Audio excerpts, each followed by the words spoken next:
जो प्रेरितों काम की पुस्तक का हम अध्ययन कर रहे हैं इन दिनों में, वो इस सुसमाचार से संबंधित है।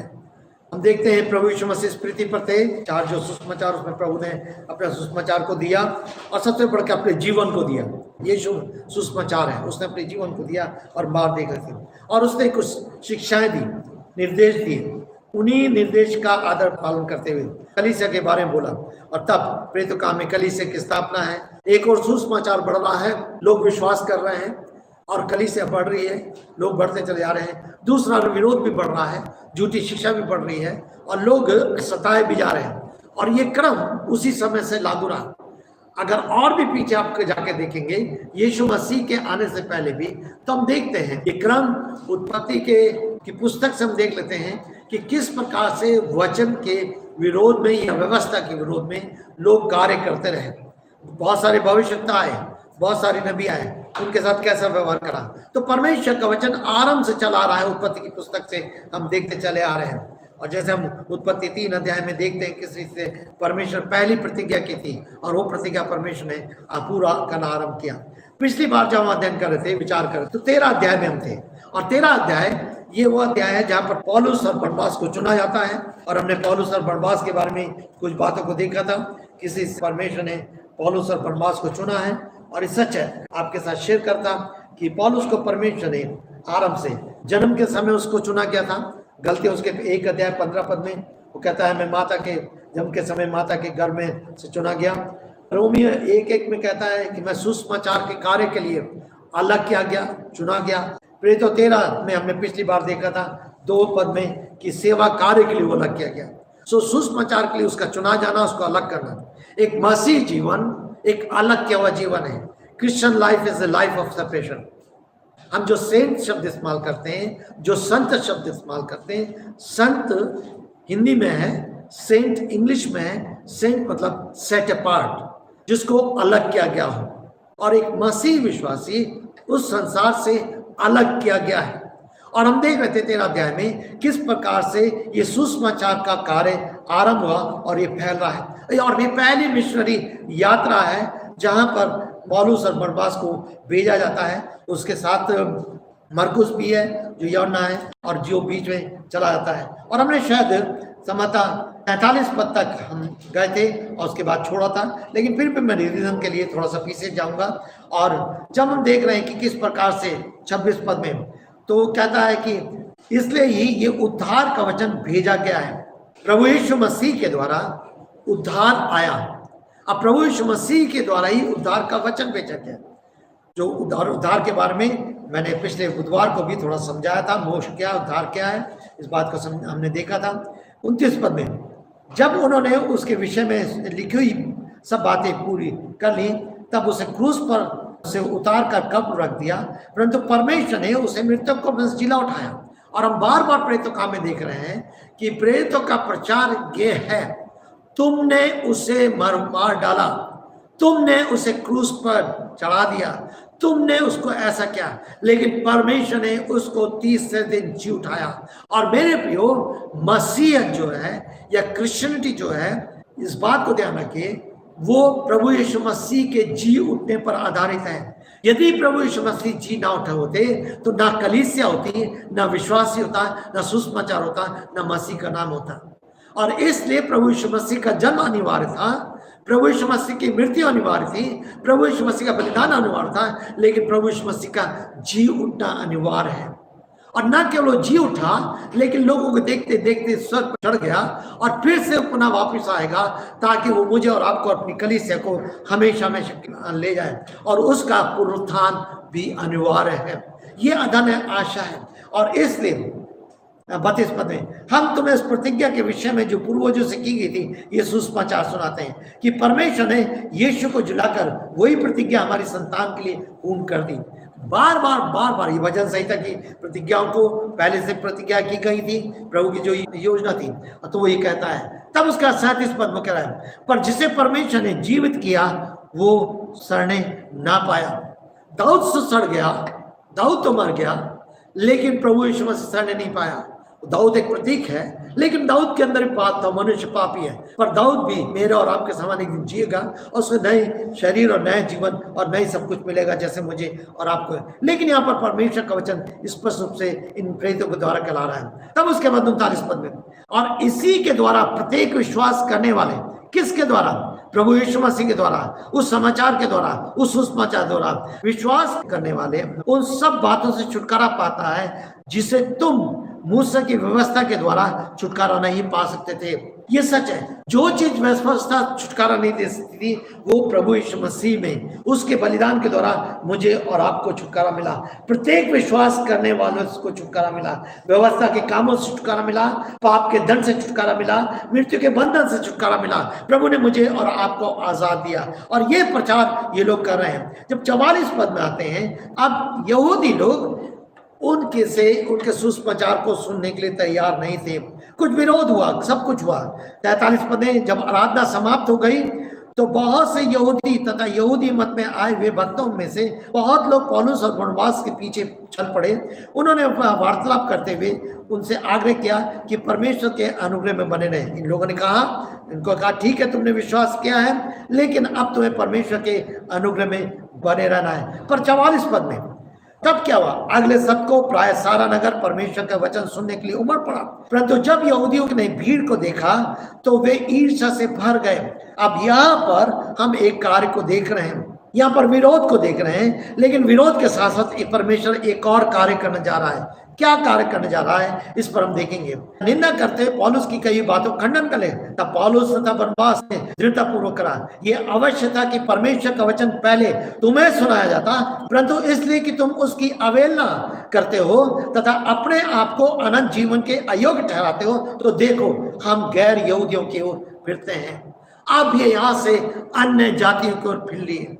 ये सच है, क्योंकि इन यहूदियों ने यीशु मसीह को स्वीकार किया, उसके वचन को स्वीकार किया, उसको स्वीकार करने तैयार नहीं। ठीक है, तुम अगर अपने आप को ज्यादा धर्मी समझते हो, तुम नहीं सोचते कि तुम्हें उद्धार की जरूरत है, तुम नहीं सोचते कि तुम्हें परमेश्वर के वचन की जरूरत है, ठीक है, हम उस सुसमाचार को उन लोगों के पास जाएंगे जो अन्य जाति हैं। और उन्होंने तब जा करके अन्य जातियों को प्रचार करना शुरू करा, क्योंकि वचन पहले लिखा होता, क्योंकि प्रभु ने हमें यह आज्ञा दी है, मैंने तुम्हें गैर यहूदियों के लिए ज्योति ठहराया है कि तुम पृथ्वी के छोर तक उद्धार का कारण बनो।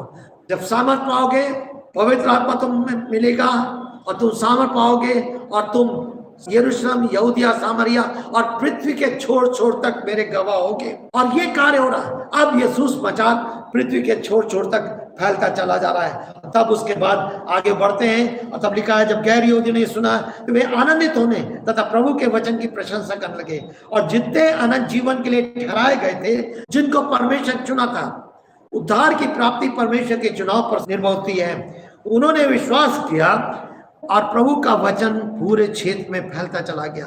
प्रभु के कार्य को रोक नहीं सके। ठीक है, तुम नहीं सुन रहे हो, दूसरे सुनेंगे। परंतु यहूदियों ने कुलीनियों तथा शहर के प्रमुख को भड़काया और पौलुस तथा बरनबास के विरुद्ध उपद्रव करवा करके अपनी सीमा के बाहर कर दिया। उनका आगे चल करके और इस बातों को देखेंगे कि कैसे उनको भड़काया, कैसे उनको करा। वे ईर्ष्या से भर गए, वे निंदा करने लगे, ये भड़काने लगे। किस प्रकार से बार बार इस चीज को देखते हैं। 14 अध्याय में भी हम देखेंगे, उसी पर हम थोड़ा सा आगे बढ़ेंगे। लेकिन एक चीज है जो आखिर बात है, और चेले आनंद तथा पवित्र आत्मा से निरंतर परिपूर्ण होते रहे। यहाँ पर अब ये नहीं कहते पढ़ रहे हैं कि वे पवित्र आत्मा से परिपूर्ण हो गए और अन्य अन्य भाषा बोलने लगे। मैं बार बार प्रेरितों काम की पुस्तक में इस बात को दोहरा रहा हूँ। केवल 4 घटनाएं हैं, वो हिस्टोरिकल इवेंट्स हैं, वो ऐतिहासिक घटनाएं हैं, जहाँ की 4 अलग अलग समय में अलग अलग लोगों के साथ परमेश्वर का ना केवल आत्मा ढेला गया, लेकिन वहां पर उन्होंने अन्य भाषा को बोला, क्योंकि वहां को समानता को लाता। पहले हमने यहूदियों के बारे में देखा था, फिर उसके बाद सामरियों के बारे में देखा था, फिर उसके बाद अन्य जातियों के बारे में देखा था। आगे चल के 19 अध्याय में फिर एक और के बारे में देखेंगे कैसे। लेकिन बार बार प्रेरितों काम की पुस्तक में कह रहा पवित्र आत्मा से परिपूर्ण होते गए। पवित्र आत्मा की भरपूरी या परिपूर्णता अन्य भाषा ही एक प्रतीक नहीं है। परमेश्वर वरदान दे सकता है और देता है, प्रभु की स्तुति हो, लेकिन हम ये नहीं कहते कि अगर तुम अन्य भाषा नहीं बोलते तो पवित्र आत्मा तुम्हारे में नहीं है। वो ऐसा बाइबल नहीं सिखाती। हम बार बार इस बात को देखते हैं। लेकिन पवित्र आत्मा सबसे ज्यादा पवित्र बनाता है, पाप से बचाता है, पवित्र आत्मा सामर्थ प्रदान करता है कि आप सच्चाई के साथ प्रभु के सुसमाचार को दे सकें और अपने आप को बुराई और संसारिकता से अलग कर सकें। अब ये पहली मिशनरी यात्रा जारी है। जब 13 अध्याय को पढ़ेंगे तो कई स्थानों के नाम आते चले आते हैं। अब ये वहां पर आगे बढ़े। जब ऐसा हुआ तो लिखा हुआ पहले पद से लेकर के 5वें पद तक देखते हैं किस रीति से परमेश्वर का सुसमाचार एक दूसरी जगह में पहुंच रहा है। अभी मैं उसको बताऊंगा। तब उसके बाद किस प्रकार से 6 पद से लेकर के 20 पद तक विरोध के बाद भी सुसमाचार का प्रभाव पड़ रहा है और परमेश्वर अपने चिन्हों के द्वारा अपनी सामर्थ को प्रकट कर रहा है। तो 2 चीजें उसमें दिखती हैं, 2 घटनाएं मुख्य हैं। 8 से 18 तक आश्चर्यक्रम सुसमाचार का कार्य, एक आश्चर्यक्रम है और सुसमाचार का कार्य। दूसरा 19 और 20 पद पथराव है और विरोध है। पहले पद से लेकर के पहले 5 पदों को देखना चाहेंगे। फिर ऐसा हुआ कि इकोनियमस, ये इकोनियम जो है ये करीब 150 किलोमीटर दूर अंताकिया से शहर था। ये एशिया माइनर में, एशिया माइनर नगर है, बहुत अधिक प्रसिद्ध नगर है। लोग समझदार और अच्छे लोग यहाँ पर रहते हैं, बहुत है। लेकिन यहाँ पर बहुत सारी ऐसी चीजें हैं जो दूसरी तरह से भी हैं, जैसे कुछ देवी देवता को पूजना है और विशेष 2 देवता थे जिनके आगे बारे में देखेंगे, जो यहाँ पर पाए जाते थे, जिनके लोग आराधना करते थे और उनके सामने आकर के बहुत बड़ा बड़ा बलिदान चढ़ाया करते थे। हम आगे देखते जाएंगे। पौलुस के लिए बहुत ही महत्वपूर्ण स्थान रहा। यहाँ से जब आगे बढ़ते हैं तो 16 अध्याय में फिर हम देखते हैं इसी स्थान के नाम को, जब हम 16 अध्याय में जाएंगे। लेकिन इसी स्थान में तीमुथियुस लुस्त्रा और इसी के स्थान का जन था जो पौलुस को मिला था और पौलुस के साथ 16 अध्याय से उसके साथ सेवा में सम्मिलित हो जाता है। यद्यपि तीमुथियुस बचपन से विश्वास में आया था उसकी नानी के द्वारा, लेकिन यहाँ पर तब आप आगे जाएंगे, जब तीमुथियुस में जाएंगे, तब तीमुथियुस की पत्री को जब लिखता है पौलुस, तीमुथियुस को धन्यवाद देता है, उसकी प्रशंसा करता है, तो याद दिलाता है कि इसी स्थान में किस प्रकार से उसके सामने विरोध भी हुआ था पर इन लोगों ने उसकी सहायता की थी। तो जब हम किसी स्थान के बारे में पढ़ते हैं तो कई बार उन स्थानों का अध्ययन करना अच्छा होता है ताकि हम उसकी बैकग्राउंड को देखें और समझ सके क्यों उसका नाम आया। कुछ नाम जगह के आए और चले आते हैं, लेकिन कुछ नामों की विशेषता पाई जाती है। तो यहाँ पर उनका एक केंद्र बन गया था कुछ समय के लिए। ये लोग जगह जगह जाते थे, कुछ कुछ स्थानों में रुकते थे, वहां सुसमाचार प्रचार करते थे, कुछ दिन वहां रहते थे, फिर आगे बढ़ जाते थे, फिर वहां रुकते थे, फिर वहां प्रचार करते थे, फिर आगे बढ़ जाते थे। जहां विरोध होता था वहां तुरंत चले जाते थे, लेकिन जहां लोग स्वीकार करते थे तो वहां पर कुछ समय रुकते थे। ये इनकी मिशनरी यात्रा में, सुसमाचार की प्रार्थना की यात्रा में निरंतर था। और 13 अध्याय से हम पहली सुसमाचार की यात्रा को देखते हैं जो 14 अध्याय के अंत में समाप्त होती है। 3 सुसमाचार प्रचारी मिशनरी यात्रा का वर्णन है। फिर ऐसा हुआ कि इकोनियम में वे साथ यहूदियों की आराधना में गए और उन्होंने इस ढंग से बातें की कि यहूदियों और यूनानी दोनों में से बहुत लोगों ने विश्वास किया। अब ये जो यूनानी लोग थे यहाँ पर, ये लोग, ये यूनानी मैं पहले में समझा चुका हूं, ये अधिकतर ये यहूदी मत को मानने वाले थे। यूनानी भाषा बोलते थे लेकिन यहूदी मत को मानते थे और इन यूनानी भाषा बोलने वालों का उनके ऊपर एक बहुत अधिक प्रभाव था। और अधिकतर जो उस समय समितियां होती थी या डिसीजन मेकर होते थे, निर्णय लेने आते थे, वो यूनानी पृष्ठभूमि के लोग ज्यादा होते थे। उनको ज्ञानवान भी माना जाता था, बुद्धिमान भी माना जाता था, समझदार भी माना जाता था, धनवान भी होते थे। और इस ढंग से बातें की। यहूदी और यूनानी दोनों ने, बहुत लोगों ने विश्वास किया, परंतु जिन यहूदियों ने विश्वास नहीं किया उन्होंने गैर यहूदियों के मनों को उत्तेजित किया। आप देखिए, कुछ लोगों ने विश्वास किया है और जब विश्वास किया तो बहुत अधिक आनंदित हुए हैं, धन्यवादित हुए, सब कुछ हुआ है। लेकिन दूसरे पद में, अब दूसरे पद में एक घटना को हम देखते हैं। परंतु जिन यहूदियों ने विश्वास नहीं किया, क्या करा उन्होंने, क्या करा है, इन शब्दों पर ध्यान दें। उन्होंने गैर यहूदियों के मनों को उत्तेजित किया और भाइयों के विरुद्ध उनमें कटुता उत्पन्न कर दी। परमेश्वर के कार्य की बाधा इस बड़े गंभीर स्वभाव से होती है। ये वो लोग थे जो सुसमाचार को तिरस्कार कर रहे थे। आज भी हम वर्तमान में ये जो लोग सुसमाचार को मानने का भी दावा करते हैं, उनके अंदर भी चीजें पाते हैं। क्या करते हैं? पहली बात, वो उत्तेजित करते हैं लोगों को। अरे तुम इनकी बातें सुनो, ये इन्होंने ऐसा करा है, इन्होंने ऐसा करा है, और दुनिया हमारी हल्ला मचा देते। उत्तेजित कर मतलब भ्रम फैला देते हैं, उनको कंफ्यूज कर देते हैं। भ्रमित कर देते हैं। सावधान रहिए मेरे प्रियो, मुझे और आपको इन यहूदियों के समान नहीं बनना है। अगर हम इनके समान में बनेंगे तो हम सुसमाचार के शत्रु कहलाए जाएंगे। ये सुसमाचार के शत्रु थे और आज मुझे और आपको सावधान रहना चाहिए और सोचना है क्या हम सुसमाचार के शत्रु तो नहीं बन रहे हैं। सब उसके बाद दूसरी भी कहता है और उनके क्या है भाइयों के विरुद्ध उनमें कटुता उत्पन्न कर दी, कड़वाहट। ये इस प्रकार का काम कर रहे हैं। कौन कटुता उत्पन्न करता है? जिसके मन में विश्वास का अभाव है। पहली चीज, इनके मन में विश्वास का अभाव था। दूसरा, जो परमेश्वर के वचन को नहीं मानता। कहते तो हम परमेश्वर के वचन को मानते हैं लेकिन परमेश्वर के वचन के अनुसार कार्य नहीं करते। ज्ञानवान तो हैं लेकिन फिर भी निर्बुद्ध है। कहते तो हम प्रकाश में चलते फिर भी अंधकार में है। ऐसे व्यक्ति हों। और मुझे और आपको वर्तमान समय में सावधान रहना, बाहर सावधान रहना है, भीतर सावधान रहना है। मेरे प्रिय, परमेश्वर के वचन में बार बार सावधान करता है कि भ्रमित करने वाले बाहर के लोग कम होते हैं लेकिन भीतर के ज्यादा हो जाते हैं। ये वो लोग जो उनमें शामिल थे, ये क्या कर रहे हैं? कटुता उत्पन्न कर रहे हैं। क्या परमेश्वर का वचन, पवित्र आत्मा हमें एक दूसरे प्रति भ्रम उत्पन्न कराता है, अलगाव उत्पन्न कराता है, झूठ उत्पन्न कराता? नहीं, केवल शैतान जो झूठ का पिता है। यदि मैं और आप अपने जीवन में शैतान को अवसर देते हैं तो हम उसी कार्य करेंगे जो शैतान करवाता है। मुझे और आपको बहुत अधिक सावधान रहना है।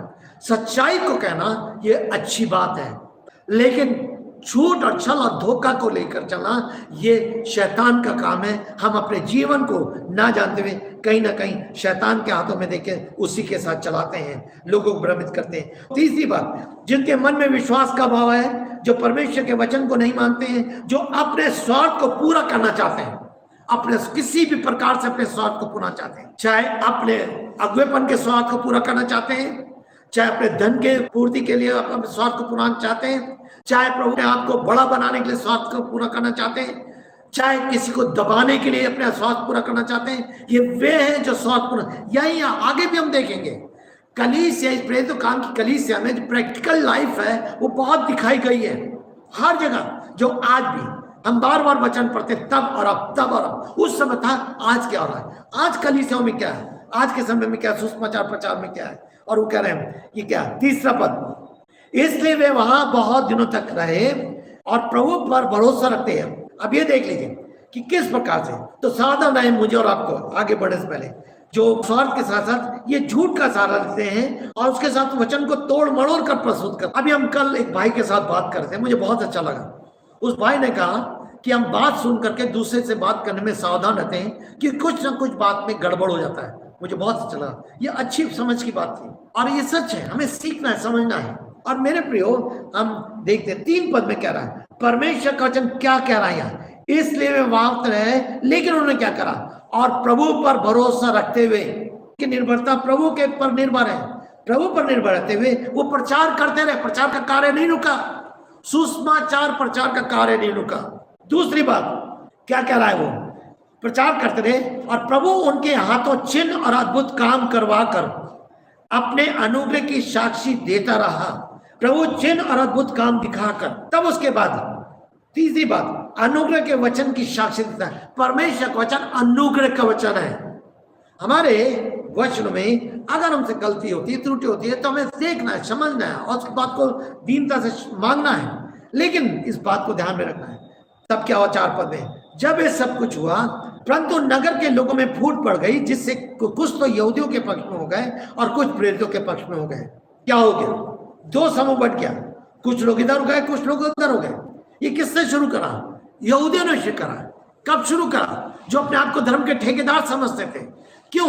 उन्होंने लोगों को भ्रमित किया, लोगों से झूठ बोले, छल किया, ये सब कुछ किया और लोगों को बांट दिया, ये कर दिया। 2 खेमे में 2 पक्ष में बट गए। मेरे प्रिय, मुझे और आपको सावधान रहना है। परमेश्वर जोड़ने वाला परमेश्वर है। परमेश्वर सही दिशा में ले चलने वाला परमेश्वर है। परमेश्वर केवल एक ही से नहीं चाहता कि एक ही झुकता रहे, वही माफी मांगता रहे, लेकिन दूसरे से भी चाहता है परमेश्वर की वो भी क्षमा मांगकर अपने आप को दीन करे। तब 5वें पद में, परंतु जब गैर यहूदी और यहूदियों ने अपने अधिकारियों के साथ मिलकर उनके साथ दुर्व्यवहार करने तथा पथराव करने का व्रत किया, तो वे इसे जानकर लुकानियों, लुस्त्रा और दिरबे के नगरों में और आसपास के प्रदेशों में भाग निकले और वहां सुसमाचार सुनाते रहे। वहां से चले गए। प्रभु ने कहा था, जब तुम्हें कोई स्वीकार ना करे, अपने शिष्य को पहले उसने निर्देश दिया था, जब कोई तुम्हें स्वीकार ना करे तो पांव की धूल झाड़कर वहां से चले आना। मेरे प्रियो, ये सच है। जब हमें उस समय हम लोग बाराबंकी में थे, उस समय का समय अलग था।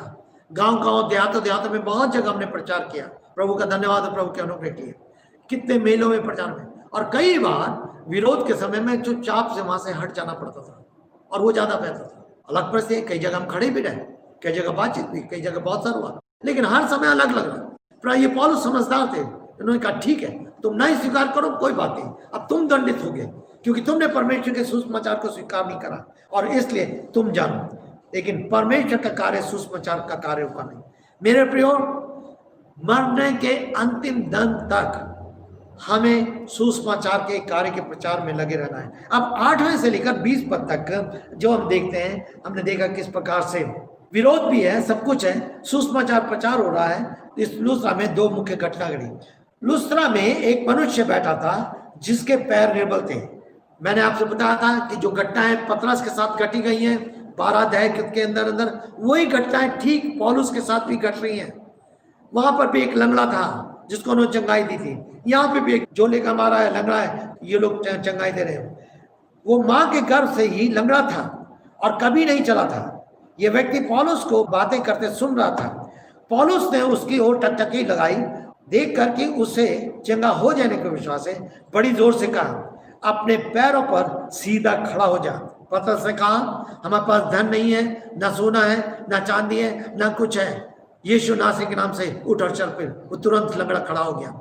यहाँ पर भी इन्होंने क्या करा, सो वहां 3रे अध्याय में घटना पाते हैं। यहाँ पर तो ठीक वही घटनाएं देखते चले आएंगे जो पतरस के साथ हो रही हैं, वही पौलुस के साथ हो रही हैं। उसका एक कारण ही है कि ताकि लोग जान लें कि पतरस ही परमेश्वर का प्रेरित नहीं है, पतरस ही परमेश्वर का चुनाव नहीं है, पतरस ही को परमेश्वर ने सेवा नहीं दी है, लेकिन पौलुस के हाथों में परमेश्वर ने सेवा दी है। क्योंकि पौलुस पर लोगों का विश्वास करना कठिन था, क्योंकि पौलुस पहले मसीह विरोधी था, मसीह को सताता था, सुसमाचार विरोधी था, लेकिन उसका जीवन बदल गया है। अब लोग उस पर विश्वास करें, ना कि सुसमाचार पर विश्वास करें, लेकिन पौलुस पर विश्वास करें, उसके कार्य पर विश्वास करें, और तब ऐसा हो सकेगा। बड़ी जोर से कहा, अपने पैरों पर सीधा खड़ा हो, और कहा, उछल कर खड़ा हो गया चलने फिरने।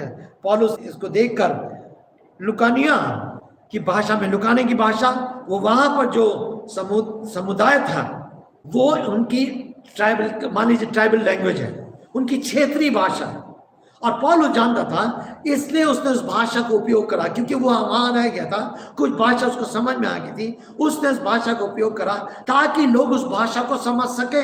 अब ध्यान दीजिए, और सुन करके क्या हुआ, लोग चिल्लाकर कहने लगे, देवता देवगण मनुष्य का रूप धारण करके हमारे बीच में उतर आए हैं। पतरस को भी लोगों ने देवता समझा था और लोग उसकी उपासना कर रहे थे। पतरस ने भी कहा था, मैं तो तुम्हारे समान मनुष्य हूं। अब यहाँ पर इनके साथ अब क्या हो रहा है, ये इनके लिखा हुआ है, वे बरनबास को ज्यूस कहने लगे तथा पौलुस को हिरमेस, क्योंकि वो बात करने में प्रमुख था। ज्यूस मंदिर शहर के सामने ही था, उसका पुजारी। अब ये 2 मुख्य मंदिर थे इनके, और उनका एक देवता का नाम ज्यूस था, एक देवता का नाम हिरमेस था, और ये इनके अपने देवता थे जो उनकी, अब अगर आप ट्राइबल देशों में, स्थानों में चले जाएं, या ऐसे तो हर जगह आप देखेंगे उनके अपने अपने देवता हैं, और उन देवताओं के नाम से वो मंदिर बनाते हैं। और ऐसा उस समय भी हुआ था। पुराने समय में प्रभु का सुसमाचार हो रहा है, लेकिन बहुत सारे, हम 17 अध्याय में भी देखेंगे कि लोग किस प्रकार से वो मंदिर बनाते थे और मूर्तियों को बनाते थे, और तब उन्होंने करके, और वो क्या थे, वो उस देवता के सामने, मंदिर के सामने बड़े बड़े बैलों को काट करके चढ़ाया करते थे। अब इन्होंने सोचा, अरे यही तो देवता है जिनकी हम उपासना करते हैं, जिनकी हम पूजा करते हैं, ठीक है, ये तो हमारे सामने आ गए। इन्होंने बड़ा आश्चर्य कर्म किया है। इस आश्चर्य कर्म को देख करके बहुत चकित हो गए, लेकिन वो समझ नहीं रहे थे। तब क्या हुआ, उसका पुजारी बैलों और मालाओं को फाटक पर ले आया, और उसने भीड़ के साथ मिलकर के बलिदान चढ़ाना चाहा। अब सबको जमा कर लिया, ओ ये 2 हमारे बीच में बड़े देवता आ गए, और इसलिए इनको, इनके सामने बलिदान चढ़ाना है। उनके सामने ये 2 साक्षात देवता थे, लेकिन उन्होंने क्या कहा, पौलुस ने क्या, पौलुस और बरनबास क्या थे, मेरे प्रियो, उनको इस बात पे घमंड नहीं था। उन्होंने अपने आप को देवता नहीं बनाया, उन्होंने अपने आप को वाह नहीं किया। आज बहुत सारे लोग हैं जो अपने आप को देवता बनाकर चलते हैं। लोग उनकी अगर ना सुने तो फिर वो ठीक नहीं है। ये अनुचित है। हम जो अगुवे, हमें, मुझे और आपको सावधान रहना है। हम जो प्रचारक है, मुझे और आपको सावधान रहना है। हम बहुत सारे से प्रचारक को जानते हैं। और मेरे प्रियो, हमें अपने आप के लिए प्रार्थना करनी है कि प्रभु हमें इस पाप से बचाए रखे, कि हमारे अंदर घमंड इतना उत्पन्न ना हो जाए, हमारे अंदर ईगो इतना उत्पन्न हो जाए कि हम सब को अपनी बात मनवाने के लिए तैयार हो सके। लेकिन लोगों के अंदर समझ होनी चाहिए कि वो समझ सके कौन सी बात माननी है, कौन सी बात नहीं माननी, कौन सा परमेश्वर के वचन के अनुसार है, कौन से वचन के अनुसार नहीं है। और मेरे प्रियो, हमें मनुष्य के दबाव में होकर के उन बातों को नहीं माना जिससे परमेश्वर का कार्य रुके, जिससे परमेश्वर की महिमा रुके, और जो परमेश्वर हमारे जीवन चाहता है उससे हम वंचित रह सके। और मेरे प्रियो, कितने लोग अपने विरोध को इस प्रकार से प्रकट करते हैं। प्रभु का धन्यवाद हो, प्रभु ने मुझे सिखाता चला आया है, आज भी सीख रहा हूं, और सीखते जब तक हम रहेंगे सीखते हम चले जाएंगे जब हम लोगों को देखते हैं। मैं अपने जीवन के लिए प्रार्थना करता हूं, प्रभु मेरी सहायता करे, मैं ऐसा अगुआ ना रहूं कि मैं अपने आप को देवता समझूं, और अगर कोई मेरी बात ना माने तो मेरे नीचे गलत है। मेरे प्रियो, सावधान रहे। यहां पर क्या हुआ 14 पद में, परंतु जब प्रेरितों ने अर्थात बरनबास और पौलुस ने ये सुना तो उन्होंने अपने वश फाड़े और भीड़ की ओर चलाते रहे, हे भाइयों, ये सब क्या कर रहे हो? हम भी तो तुम्हारे समान ही मनुष्य हैं, हम भी तुम्हारे समान। तुम क्या कर रहे हो भैया? क्यों हमें देवता बना रहे हो? क्यों हमारे लिए बलिदान चढ़ा रहे हो? क्यों हमारे लिए फूल चढ़ा रहे हो? क्यों हमारे लिए ऐसा कर रहे हो? हम भी तो तुम्हारे समान मनुष्य हैं। यहाँ पर स्थिति थी, ये नहीं कि हम बड़ों का या अगुओं का, दूसरों का सम्मान ना करें, गलत है, लेकिन पूजा करना अलग बात है, देवता समझना अलग बात है, सम्मान कर देना अलग बात है। सम्मान हमारे व्यवहार से, हमारी बातचीत से, हमारे कार्यों से, हमारे तरीकों से हम सम्मान देते हैं, लेकिन हम देवता नहीं बनाते किसी को। कुछ साल पहले हमें एक अपने जीवन में एक घटना का होकर जाना पड़ा, और आंटी ने किसी से कह दिया, आपने तो उनको फलाना देवता बना रखा है। उस समय बहुत लोग नाराज हो गए, बहुत लोग ना, लेकिन प्रभु का धन्यवाद हो, 3-4 साल बाद वो सच्चाई चीजें सामने आ गई। हाँ, उन्होंने उस समय उनको अपना देवता बना लिया था। और मेरे प्रियो, मुझे और आपको सावधान है। तब वो कह रहा है, मनुष्य ही है और तुम्हें इस अभिप्राय से सुसमाचार सुनाते हैं कि तुम इन व्यर्थ वस्तुओं को छोड़कर जीवित परमेश्वर की ओर फिरो, जिसने स्वर्ग, पृथ्वी और समुद्र तथा जो कुछ उसमें सबको बनाया। वो जीवित परमेश्वर, वो जीवित सृष्टिकर्ता जिसने सब कुछ बनाया है, तुमको बनाया, मुझको बनाया, इस व्यक्ति को बनाया जो चंगा पाया है, सबको बनाया है, उसकी ओर तुम्हें फिरना है। वो परमेश्वर, वो प्रभु यीशु मसीह है, उसके ऊपर, किसी देवता की ओर नहीं, किसी और की ओर नहीं। कह रहा है व्यर्थ वस्तुओं को छोड़ करके। आज कितने लोग हैं व्यर्थ वस्तु के पीछे भागे। धन है, संपन्नता है, नाम है, पद है, ये सारी चीजों के पीछे भाग रहे हैं संसार के लोग। और कई बार मसीह लोग भी इसी तरह बन जाते हैं, अपना स्टैंडर्ड बनाने के चक्कर में इतने ऊंचे हो जाते हैं कि कई बार वो प्रभु को पीछे छोड़ देते हैं। मेरे प्रिय, सावधान रहिए, व्यर्थ वस्तुओं की ओर, व्यर्थ कार्यों की ओर, व्यर्थ बातों की ओर, व्यर्थ इच्छाओं की ओर, उनके ओर मत लगाइए मन, फंस जाएंगे। हमें सावधान है व्यर्थ वस्तु को पहचाने और उससे अपने आप को बचा सके। आगे चल करके कह रहा है 16 पद में, उसने बीते युगों के सभी जातियों को अपने अपने मार्गों पर चलने दिया, फिर भी उसने अपने आप को गवाह रहित नहीं छोड़ा। उसने अपने आप को गवाह रहित नहीं छोड़ा। मेरे प्रिय, परमेश्वर का धन्यवाद हो। और वो कह रहा है, किंतु वो भलाई करता रहा, तुम्हें वर्षा तथा फलवंत ऋतु देकर, चाहे तुम पापी थे चाहे धर्मी थे, जैसे भी थे, क्योंकि वो धर्मी और अधर्मी दोनों पर वर्षा देता है, दोनों को सब कुछ, अपना चांद और सूरज का प्रकाश देता है, सब पर दया करता है, देकर तुम्हारे हृदय को भोजन तथा आनंद से तृप्त करता रहा। ये कहने पर उन्होंने भीड़ को बड़ी कठिनाई से रोका कि उनके लिए बलिदाना चढ़ाए। भीड़ तो पागल हो चुकी थी, भीड़ दीवाना हो चुकी थी, पर उन्होंने भीड़ को रोका। मेरे प्रियो, मेरे और आपके लिए शिक्षा, परमेश्वर को महिमा मिले, परमेश्वर बढ़े, वो बढ़े, हम घटे, उसका नाम आदर पाए। तब 19 और 20 पद में यहाँ पर कितना विरोध हो गया।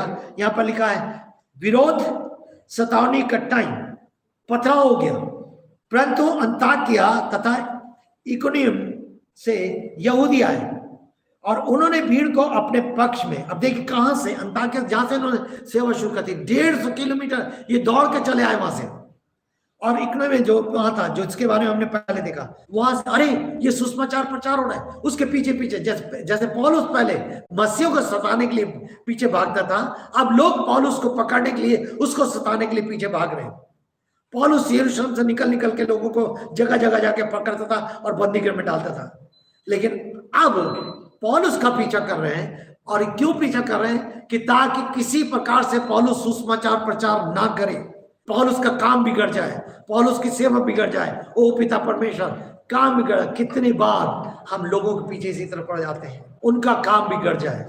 पौलुस का प्रचार पौलुस का नहीं था, ये प्रभु यीशु मसीह का काम था, प्रभु यीशु मसीह का प्रचार था। मेरे प्रियो, जरूर पौलुस को सतावनी का सामना करना पड़ा, पथराव का सामना करना पड़ा, लेकिन वो पौलुस के कार्य को, जो प्रभु यीशु मसीह कार्य है, सुसमाचार का कार्य, उसको ना रोक सके। आज भी कई बार हमें बहुत सारे पथराव का सामना करना पड़ता है, बाहर से और भीतर से। शायद अनुचित बातें सुनने को मिलती हैं, शायद दोषारोपण सुनने को मिलता है, शायद बहुत सारी चीजें होती हैं। कई बार हम अपने दोष को छुपाने दूसरों पर दोष लगाते हैं। ये जीवन है, सब कुछ है, लेकिन कुछ भी होगा, हम भी मनुष्य हैं, दूसरों को दोष चढ़ाते हैं, गलती करते हैं, लेकिन प्रभु का कार्य कभी नहीं रुकेगा। क्या हुआ? भीड़ ने क्या करा? पक्ष में आकर पौलुस का पथराव किया। कितनी दूर से आए थे वो, कितनी दूर से। और ऐसे आज भी होता है, दूर से चले आ रहे हैं, लोगों को भटकाने के लिए, बहकाने के लिए, भड़काने के लिए, विरोध करने के लिए चले आ रहे हैं। क्या हुआ? मृतक समझ पर नगर के बाहर घसीट ले गए, परंतु चेले जब उसके चारों ओर आ खड़े हुए तो वो उठाकर नगर में गया। दूसरे दिन वो बरनबास के साथ दिरबे चला गया। वहां से अब आगे बढ़ गए, दिरबे चले गए।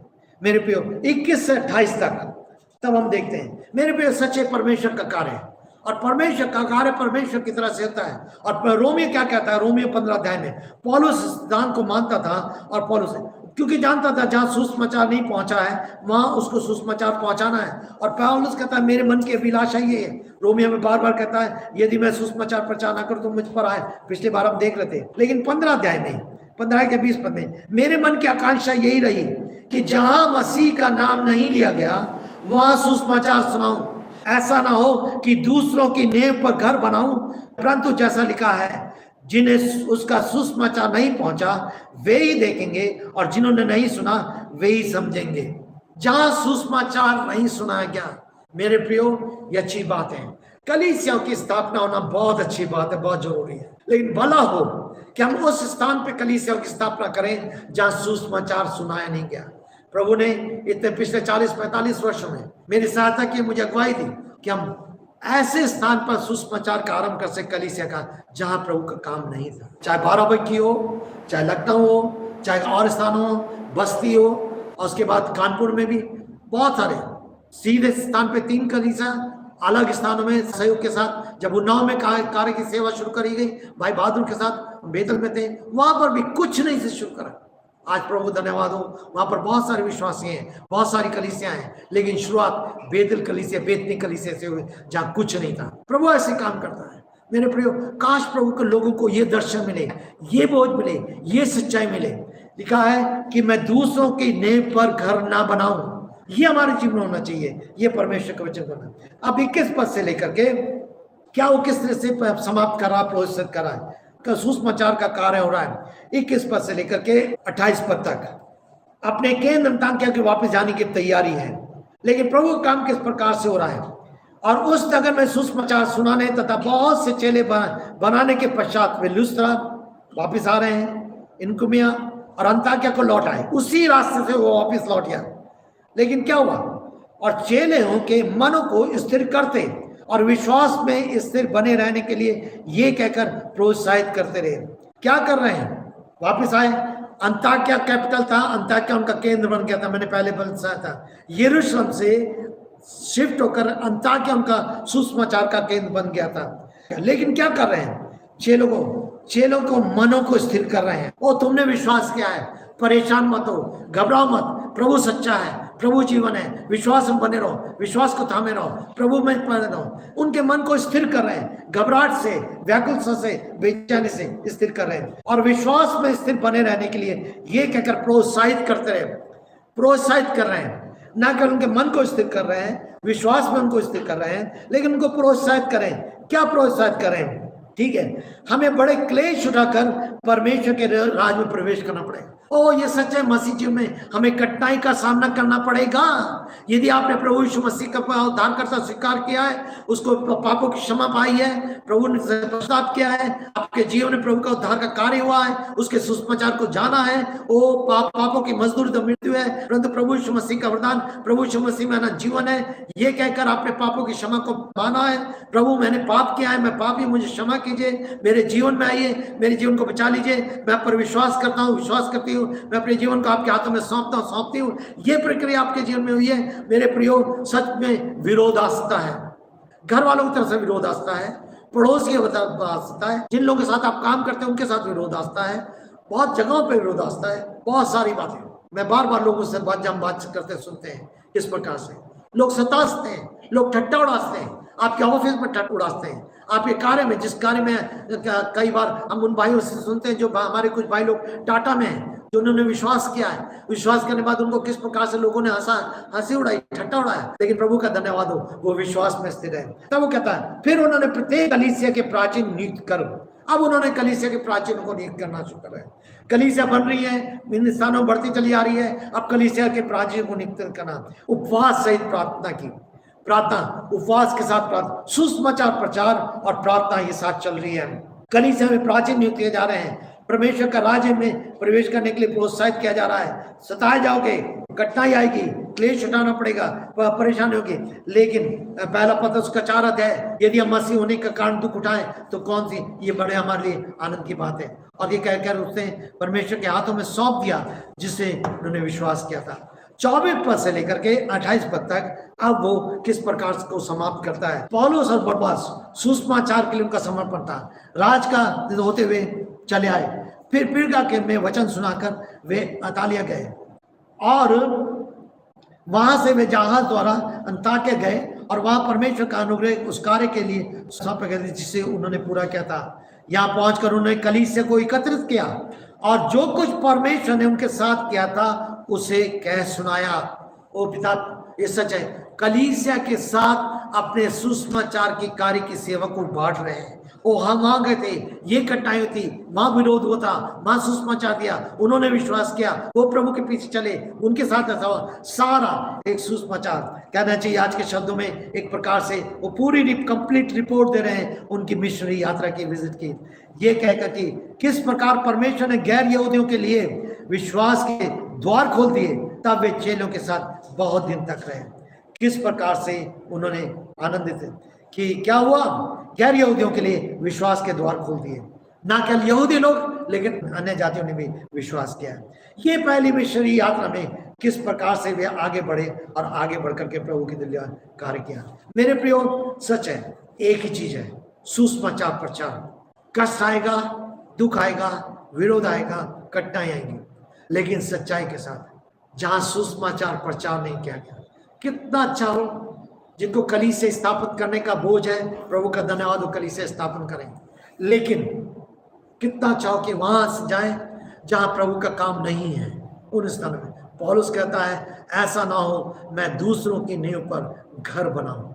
हाँ, ये जरूर है, हम कई बार दूसरे की फसल को काटते हैं। प्रभु यीशु मसीह स्वयं का यूहन्ना में उसके 4 अध्याय में, तो जिन फसल के लिए हमने मेहनत नहीं करी उनको फसल को हमें काटना मिलता है। जब हम 12 बंकी गए थे, हम जानते हैं, हमारे जाने से पहले वही हमने बहुत काम किया था। सुसमाचार उस समय दूसरा था, पूरे गांव में घर घर जाके सुसमाचार बांटा। और जब हम लोग वहां पर पहुंचे, कोई कलीसिया नहीं थी, केवल एक मेथोडिस्ट कलीसिया थी और कोई विश्वासी कलीसिया नहीं थी, कोई विश्वासी नहीं था, पर उसमें बहुत सारे ऐसे लोग थे जिन्होंने कभी वचन सुना था, वचन का बीज उनके द्वारा उनमें बोया गया था, उनके पास कोई ना कोई पुस्तक या कोई ना कोई साहित्य उनके पास था जिनको पढ़ा था, लेकिन प्रभु ने दया की ताकि हम वहाँ पर प्रभु की कार्य कर सके। प्रभु का काम अद्भुत काम है मेरे प्रियो, सुसमाचार का कार्य कभी भी नहीं सुना। और प्रेरित काम इन सारी प्रश्नों को देखते जाएंगे। जब हम दूसरी मिशनरी यात्रा में आएंगे, अब आगे वाले संडे को, तब दूसरी मिशनरी यात्रा में अब किस प्रकार से पौलुस अलग अलग कलीसियाओं को स्थापित कर रहा है। पहले यात्रा में उसके ऐसी विजिटिंग को देखते हैं जहाँ सुसमाचार प्रचार किया और स्पष्ट अभी जरूर कलीसिया स्थापना हुई है, उसने प्रेरितों को नियुक्त किया है, सब कुछ किया है, लेकिन जो मुख्य कलीसियाओं का वर्णन है वो हम दूसरी मिशनरी यात्रा में देखेंगे।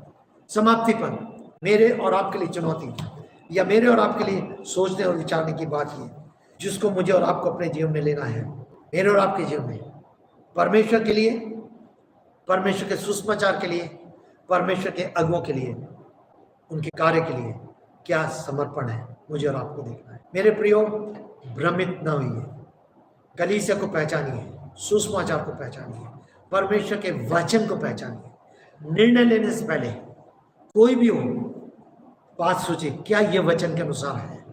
मैं बार बार कहता हूँ, बात प्रभु मुझे सिखा रहा, प्रभु ने मुझे सिखाया है।